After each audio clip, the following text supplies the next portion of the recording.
శరణం. ఇంత తాపత్రయపడుతున్నాం, ఇన్ని ప్రవచనాలు చెబుతున్నాం, ఇన్ని అవధానాలు చేశామంటే కారణం తెలుగు భాష, తెలుగు భాష, తెలుగు భాష. దాన్ని వేళ కాపాడండి అని చేతులెత్తి అడగాల్సిన పరిస్థితి వచ్చింది. అందుకే ఆ మాటతో నేను సెలవు తీసుకుంటా. మీరు నా మీద ప్రేమ ఉంటే దాన్ని గౌరవించండి, ఆచరించండి. ఇంటనేనియు బయటనేని మాటాడుచో తెలుగులో మాత్రమే పలుకవలయు. పాఠశాలల్లో ఇంగ్లీషు తప్పనిసరి చేసినప్పుడు ఇంట్లో తెలుగు తప్పనిసరి చేయొద్దండి. ఆ మాత్రం ఆత్మాభిమానం ఉండద్దా మనకి? ఇళ్లల్లో కూడా ఇంగ్లీషు మాట్లాడతారు ఇవ్వండి, దరిద్ర భాష. అదో తద్దినాలు పెట్టేటప్పుడు కూడా చివరికి యాంటీ క్లాక్ వైజ్ అంటాడు. తద్దినంలో కూడా యథోమలేచ్చ భాష. ఇదే తిప్పుతారు కదా, తర్పణాలు అగ్గిని కూడా తిప్పుతాం కదా, దాన్ని ప్రదక్షిణం అప్రదక్షిణం అని ఉంది కదండి. ఎలా మారిపోయారంటే anticlockwise, clockwise. ఇలా అంటున్నామేమిటాయంటే ఎన్ఆర్ఐలు పెట్టుకుంటారు, వాళ్ళకి చెప్పబోయా నాకెందుకన్నా. అంత దరిద్రం రావాలండి, ఇళ్లలోకి రావాలా? ఇది పంతంగా ఉండాలమ్మా. ముఖ్యంగా మహిళామణులకు నమస్కారం చేస్తున్న పిల్లల్ని ఇంట్లో ఇంగ్లీషు మాట్లాడనివ్వకండి, తెలుగు మాత్రమే మాట్లాడేలా చేయండి. మమ్మీ అంటే కుదరదని చెప్పండి, అమ్మ అనమని చెప్పండి. అమ్మ మీరే చెప్పాలి, మీరే కాపాడాలి భాషని. అదేదో గొప్పగా భావించక మమ్మీ డాడీ మాటలు పోవలసిందే ఖచ్చితంగా. వాళ్ళ ముందు మాట్లాడామంటే మన భాషను మనం అపవిత్రం చేసుకున్నట్టే, అపచారం చేసినట్టే.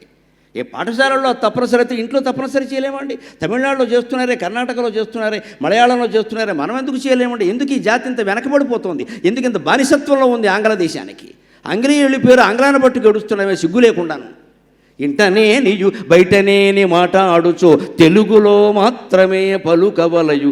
ఉత్తరముల తెలుగు, ఉద్యోగముల తెలుగు, చేవ్రాలు తెలుగులో చేయవలయు. ఇక్కడ వేదిక మీద కింద ఉన్న ఉద్యోగస్తులందరినీ దండం పెట్టి కోరుతున్నా, రేపు పొద్దున్న నుంచే మీ సంతకాలు తెలుగులో చేయండి, మార్చేయండి పద్ధతి. నేను 78 జూన్ 26వ తేదీని ఉపాధ్యాయ ఉద్యోగంలో చేరింది మొదలు ఈ రోజు వరకు ఎక్కడ సంతకం పెట్టినా గనరా అంటే గరికిపాటి నరసింహరావు, అంతకంటే లేదు. ఇక్కడ గనరా అంటే గరికిపాటి నరసింహరావు, అంతే.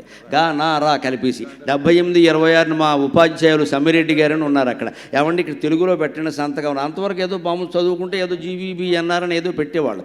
అంత పొడుగు పట్టదు కూడా, ఉద్యోగం రిజిస్టర్ సన్నగా ఉంటుంది కదా, తెలుగులో పెట్టండి అన్నారు. ఒక్క క్షణం ఆలోచించా, తెలుగులో నా సంతకం ఎలా అందంగా నిర్మాణం చేసుకోవాలని. మా హెడ్ మాస్టర్ ఓ తెల్ల కాగితం ఇచ్చారు నాకు, దాని మీద 4 సార్లు గీక గనరా అనేది సరిపోయింది.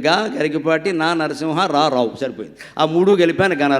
ఇప్పటి వరకు ఆస్తులు కొన్నా అమ్మినా అదే సంతకం, తిరుగులేదు. ఇంకా తెలుగులో సంతకం చేయాలనే నియమం పెట్టుకోండి. ఎందుకు పెట్టుకోలేమండి? అలా ఎలా వీలు అవుతుంది? మనం చేస్తే వీలవుతుంది. ఉత్తరాల మీద చిరునామా. ఈ మధ్య తపాలా బంట్రోజులు ఆశ్చర్యపోతున్నారు, తెలుగులో రాస్తే మాకు అర్థం కాదని చెబుతున్నారు వాళ్ళు. ఏం దౌర్భాగ్యం తెచ్చిపెట్టుకున్నాము. భాగ్యనగరంలో ఉన్నవాళ్ళంతా ఎక్కువ శాతం మంది తెలుగులోనే చిరునామాలు రాస్తే వాళ్ళు పట్టుకెళ్లకుండా ఉంటారా అండి? ఎవరి మటుకు అక్కడ రాజీ పడిపోతున్నాం మనం, ఎక్కడికక్కడ. అందువల్ల భాష వెనకబడుతోంది. ఎవరో ఉద్ధరించాలనుకుంటాం. ఇక్కడ ఎవరు ఉద్ధరిస్తారండి మన భాషను మనమే పాతి పెట్టుకున్నాక? ఉత్తరముల తెలుగు, ఉద్యోగముల తెలుగు, చేవ్రాలు తెలుగులో చేయవలయు. మార్కుల కొరకునై మారు భాషలు మాని తెలుగు భాష పఠించి తీరవలయు. మార్కుల కొరకునై మారు భాషలు మాని తెలుగు భాష పఠించి తీరవలయు. ఇంకో అజ్ఞానాన్ని విడిచిపెట్టాలి. ఆంగ్లము లేనిచో అన్నమే లేదను పిచ్చి ఆలోచనల్ విడవలయు. ఆంగ్లము లేనిచో అన్నమే లేదను పిచ్చి ఆలోచనల్ వీడవలయు. తల్లి తెలుగు తల్లి భరతధాత్రి పొంగ, తల్లి తెలుగు తల్లి భరతధాత్రి పొంగ. నీతి పద్యములొక 10 నేర్వవలయు. నీతి పద్యములొక 10 నేర్వవలయు. మనము మన కొరకై మన మనుగడకై చేయవలెనివి ఇకనైనా చేయవలయు. ఇంటికి పోయి రండు అటనెంతగా వేసెనో పువ్వు వింటివానింటికి పోయి రండు.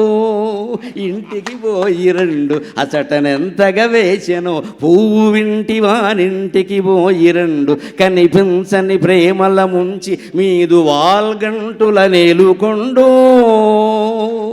ఇంటికి పోయి రెండు అసటనెంతగా వేసునో పువ్వు వింటి వారింటికి పోయి రెండు కనిపించని ప్రేమల ముంచి మీదు వాల్గంటుల నేలుకొండు కవిగా అవధానిగా ఏవో కవిగా సవిగా అవధానిగా కవిగా సవిగా అవధానిగా ఏవో వంటలు వండని గరికపాటి కవిగా చవిగా అవధానిగా ఏవో వంటలు వండని గరికపాటి రుచించిన చాలు మీకికన్